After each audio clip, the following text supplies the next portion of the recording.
Hi, hello, and welcome to the first of what will be many devlogs covering the process of developing planetary systems, a name that is still subject to change, by the way.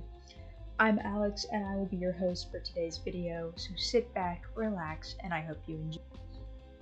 If you're not already subscribed to our channel, why not? Go for it. We're going to keep posting every week.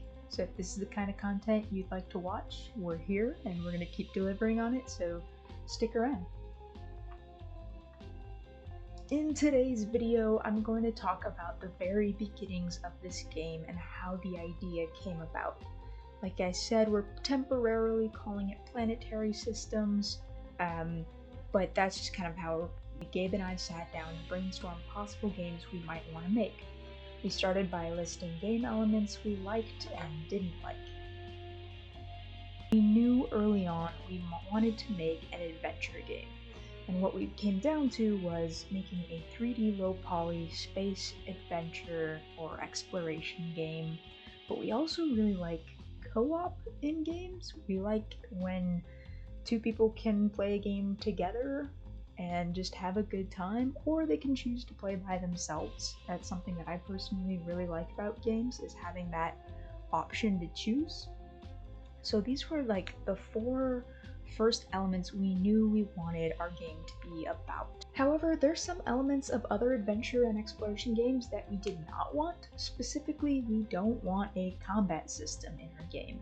Both Gabe and I enjoy games with combat systems, but we think they changed the mood of the game significantly, so we decided no combat. But what would the player be doing, someone might ask? Well, we do like resource management aspects of games. We think it's kind of like a mind puzzle.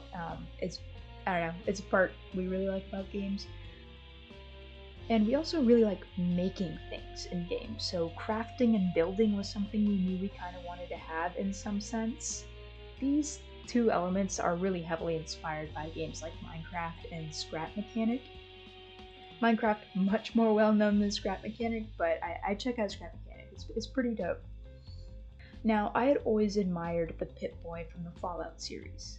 I just enjoyed the overall design of it and wanted to challenge myself by designing something similar. So now that was something that I wanted to include in this game, some Pip-Boy type element that would be on the player, with the player in some means, and would be a big way for them to interact with their surroundings and do things and access their inventory and things like that. So the Pip-Boy was now one thing we wanted to make sure was in the game. So after having all these brainstorms where we thought about what we wanted, what we didn't want, what the game might be like, it was now time to break down the actual look and feel of the game, and also its mechanics and systems, how everything was going to work. And we did a lot of this through flowcharts, but also mood boarding, which I'm going to show you now. So right now, I'm just kind of going to show you our mood board. It is just made in Google Slides, so it's just kind of gonna scroll through all the images, but these were images that either inspired us or we were like, yes, this is the mood we're trying to capture in our game, and we want to be able to replicate this feel in our game. So that's the purpose of the mood board. This is the main setting of the game. It is where everything takes place, and the player kind of moves through space in two different ways. One of those being in a spaceship. They get to fly around to different planets or moons or see asteroids and comets, but one of the bigger things is they will be landing on different planets and exploring those planets. So we knew we wanted the player to be able to travel the universe, and what did that mean? Well, we figured they could visit other planets or moons or things that you could realistically actually land on. You can't really land on a ball of gas, so stars are out of the question for that. So we want to design a bunch of different planets with different alien species on them that you can visit and explore and do quests. We wanted to have an area where a bunch of different alien species could be at, or it's kind of like a marketplace. So the space station in our game is going to be a lot like a marketplace. It'll be where you can buy and sell and trade goods with other explorers, with other explorers being, you know, alien species. The space station is kind of going to be a center for trading. So we also have comets and asteroids. These are things that you won't be able to land in, but we figured you should be able to collect some resources. We figured you should be able to collect some resources from it. So basically, you can fly up to a comet or asteroid and pick up its resources. Another space anomaly is the nebulas, or nebulae, I think. These things are just insane and incredible. They're where stars are born. It's just a big collection of space dust and other things. I'm sorry, I'm not a scientist. I know some things, not all things, but these things are just gorgeous. You know, they're beautiful, especially that lower left picture. I think it's just beautiful. So we really want to capture this beauty of space. They're big balls of gas that you can't land on, but they provide light and they exist. So we're definitely having stars in our game. Essentially, neutron stars. Now this was a new one for me to learn, and with all this like game development, I've actually begun to learn a lot about space.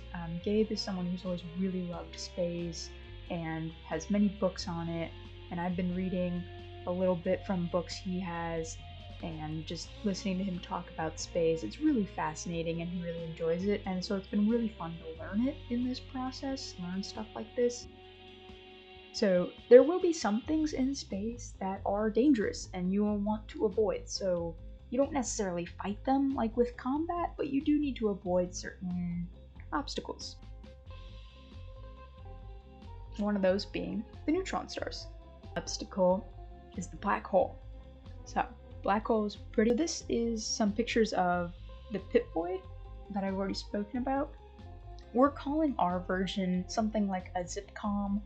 It's something with communication. It's like a communication device. So this is again another temp name. If I don't come up with something better, this might just be the final name of it. So yeah, there's just some close-up pictures of what the Pip-Boy looks like. It's a way to see what items you have in Fallout, or see the damage on your character player, or see any data about things. And so I really like this kind of techie thing that sits on your arm and gives you information. It also reminds me of Buzz Lightyear's commands. I thought that was kind of silly. So we're trying to design something that's kind of within these bounds. It's a communication device that sits on your wrist. And just looking at the player character, we wanted to design a low poly astronaut looking character. We've got some low poly ones on the left side here and some more detailed ones on the right. But this is kind of essentially what we're trying to capture with our player character. Alright, NPCs.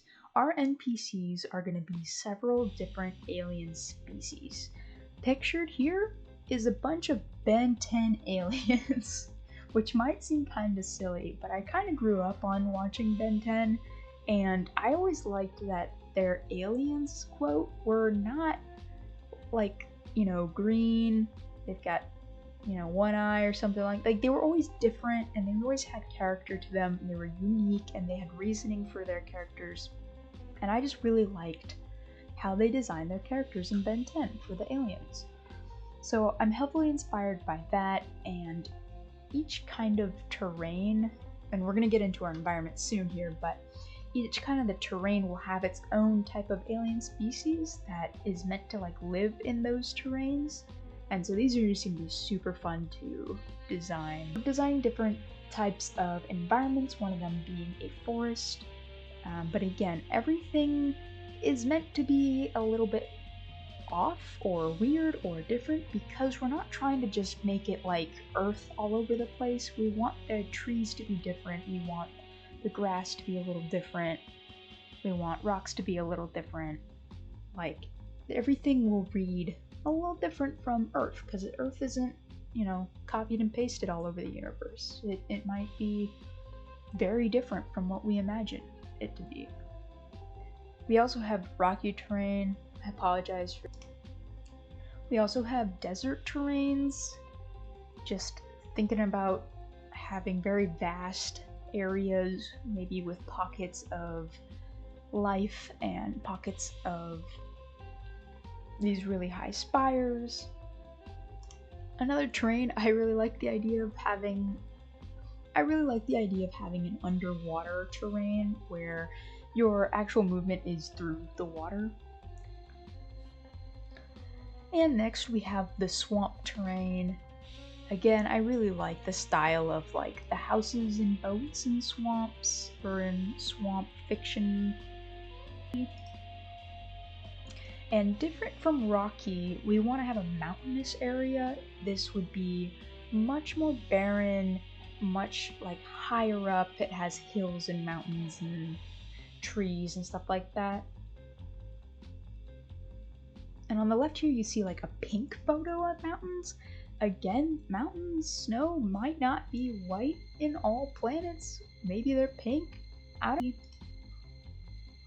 And different from rocky, we want to have a mountainous area. This would be much more barren, much like higher up. It has hills and mountains and trees and stuff like that. And on the left here you see like a pink photo of mountains. Again, mountains, snow might not be white in all planets. Maybe they're pink. Another one we're gonna have is the ice terrain.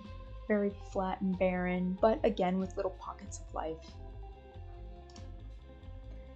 And grassland terrain. Pretty simple, just different grass. On the bottom left here there's some pictures of alien grass or alien plants that I think are really cool. I think it shows how creative you can get with plants and just pushing what they look like and what they might do and how they. So I kind of talked about the space station earlier, but here is some ideas for what it might look like from the inside. Again, this is some low poly imagery here and there.